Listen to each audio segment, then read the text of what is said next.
इस एपिसोड की शुरुआत वहीं से होती है जहाँ पर पिछला एपिसोड खत्म हुआ था। तभी वो स्केलेटन किंग अपना मुक्का क्लाउड को मारने के लिए उसकी तरफ बढ़ा रहा होता है। अपने ऊपर उस बड़े हड्डियों वाले हाथ को अटैक करते देखकर क्लाउड उस अटैक को डॉज करने की कोशिश करता है और वो उस अटैक को डॉज नहीं कर पाता और स्केलेटन किंग का जोरदार मुक्का क्लाउड को लग जाता है और क्लाउड पास की दीवार से जाकर टकराता है। उस अटैक की वजह से क्लाउड की हालत बहुत ख़राब हो जाती है। तभी वो स्केलेटन किंग अपना दूसरा हाथ रखता है और ज़मीन से बाहर निकल जाता है। स्केलेटन किंग के ज़मीन से पूरी तरह से बाहर निकलने के बाद इयन क्लाउड से कहता है, तुम्हारी हिम्मत कैसे हुई मुझे कम आंकने की। इयन की बात सुनने के बाद क्लाउड इयन से कहता है, तुम्हारी ताकत जितनी 400 साल पहले थी अभी भी उतनी ही है। तुम मुझसे कभी भी जीत नहीं पाओगे। मुझे तुम्हें हराने के लिए बस एक अटैक करने की ज़रूरत है। मैं तुम्हारी खोपड़ी को कुचल दूंगा और तुम्हारी सोल फ्लेम को अपने सीक्रेट आर्ट से बुझा दूंगा। क्लाउड को बड़ी बड़ी बातें करता देखकर इयन क्लाउड से कहता है, बड़ी बड़ी बातें करना बंद करो और पहले मेरे स्केलेटन किंग के मुक्के का सामना करो।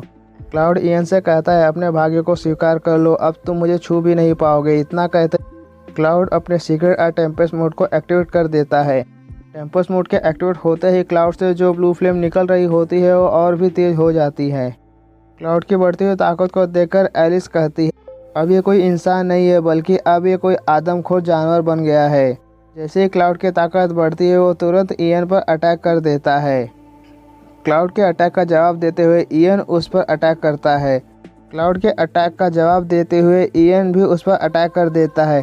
इससे पहले कि उन दोनों के अटैक्स एक दूसरे को लगते तभी छत तोड़कर एक बहुत खतरनाक एनर्जी उन दोनों पर गिरती है। वो दोनों उस जानलेवा एनर्जी से बचने के लिए उछलकर उस एनर्जी से दूर हो जाते हैं। उन दोनों को समझ में नहीं आ रहा होता है कि आखिरकार इतनी खतरनाक एनर्जी कहाँ से आई। तभी उन दोनों की नज़र धुएं के बीच एक आदमी पर पड़ती है जो किसी सुपर हीरो के पोज में बैठा होता है। उस परछाई को देखते हुए दोनों को बहुत बड़ा झटका लगता है। दोनों हैरानी में ही कहते हैं, आखिर ये कौन है। क्लाउड और इयन को अपनी तरफ इतनी हैरानी से देखते हुए देखकर मर्लिन उन दोनों से एक डरावनी मुस्कुराहट के साथ कहता है, अच्छा हुआ कि तुम दोनों की लड़ाई अभी खत्म नहीं हुई। लगता है कि मैं सही समय पर पहुंचा। इतना कहते ही मर्लिन की नज़र क्लाउड पर पड़ती है तो वो क्लाउड से पूछता है, वो मोटी तलवार वाले आदमी, क्या तुम्हारे साथ एलिस नहीं आई। मर्लिन की बात सुनने के बाद क्लाउड कहता है कि ये सब क्या चल रहा है। पहले और दूसरे लेयर में जो अनडेड थे वो एक आयरन पैड एडवेंचर को भी नहीं रोक पाए। जिनको वहाँ पर देखकर सभी लोगों की आंखें फटी की फटी रह जाती हैं। वहीं दूसरी तरफ एलिस भी दरवाजे के पीछे छुपकर मर्लिन को देख रही होती है। एलिस मर्लिन को देखते हुए कहती है, हे भगवान, ये यहाँ पर क्यों आ गया। मर्लिन ने अंडरग्राउंड भूल भुलैया के 3 में से 2 लेयरों को तोड़कर तीसरे लेयर में पहुँच गया जहाँ पर बॉस था। मर्लिन के अलावा कोई भी इतना लापरवाह होने की हिम्मत भी नहीं कर सकता। और मर्लिन को वहाँ पर देखकर मन ही मन सोचता है, किंगडम को फिर से रिवाइव करने के लिए यहाँ पर जितनी भी बातें हुई उन सभी को राज रखना होगा। सभी बातों को राज रखने के लिए मुझे यहाँ पर जितने भी गवाह हैं उन सभी को मारना होगा।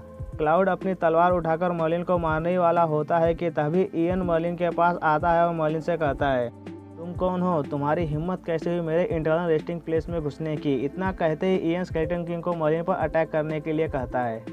इयन का आदेश मिलते ही स्केलेटन किंग मर्लिन पर अपने पर्पल आग से अटैक कर देता है। इससे पहले कि वो पर्पल आग मर्लिन को कोई नुकसान पहुंचा पाती, मर्लिन अपने एंटी मैजिक को एक्टिवेट कर देता है, जिस वजह से वो पर्पल आग मर्लिन का कुछ भी बिगाड़ नहीं पाती।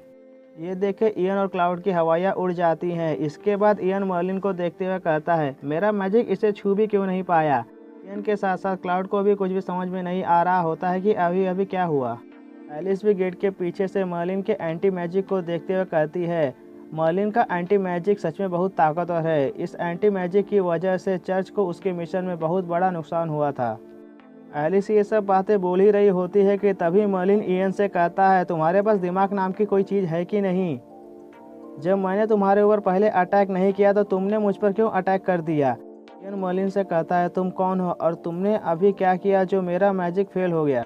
मर्लिन इयन से कहता है, तुम्हें मेरा नाम जानने की कोई ज़रूरत नहीं है। तुम्हें बस ये जानने की ज़रूरत है कि तुम्हारे स्केलेटन की कीमत 5000 गोल्ड कॉइन है और मेरे लिए यही बात जरूरी है। मर्लिन को अपनी बेइज्जती करता देख इयन बहुत गुस्सा हो जाता है और गुस्से में ही मर्लिन से कहता है, तुम्हारी हिम्मत कैसे हुई मेरी बेइज्जती करने की। इतना कहते ही इयन स्केलेटन किंग को मर्लिन पर अटैक करने के लिए कहता है।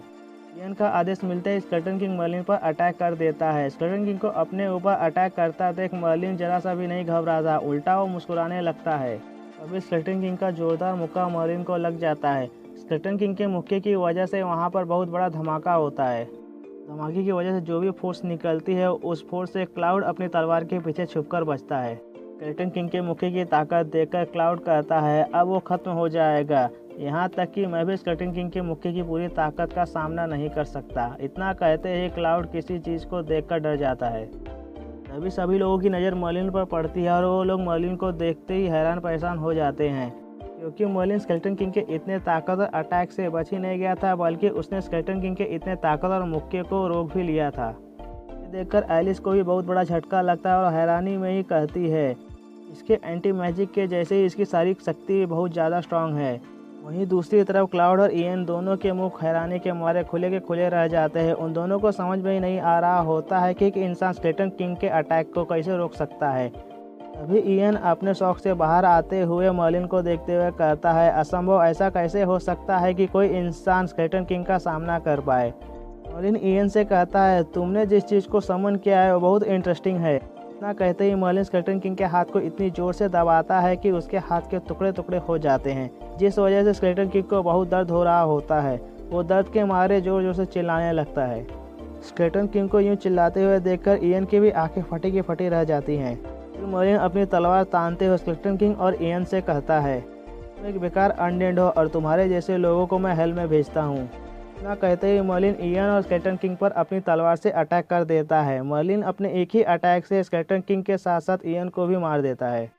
मर्लिन के अटैक की वजह से वहाँ पर बहुत बड़ा धमाका होता है। उस धमाके की वजह से वहाँ पर कुछ भी नहीं दिखाई देता।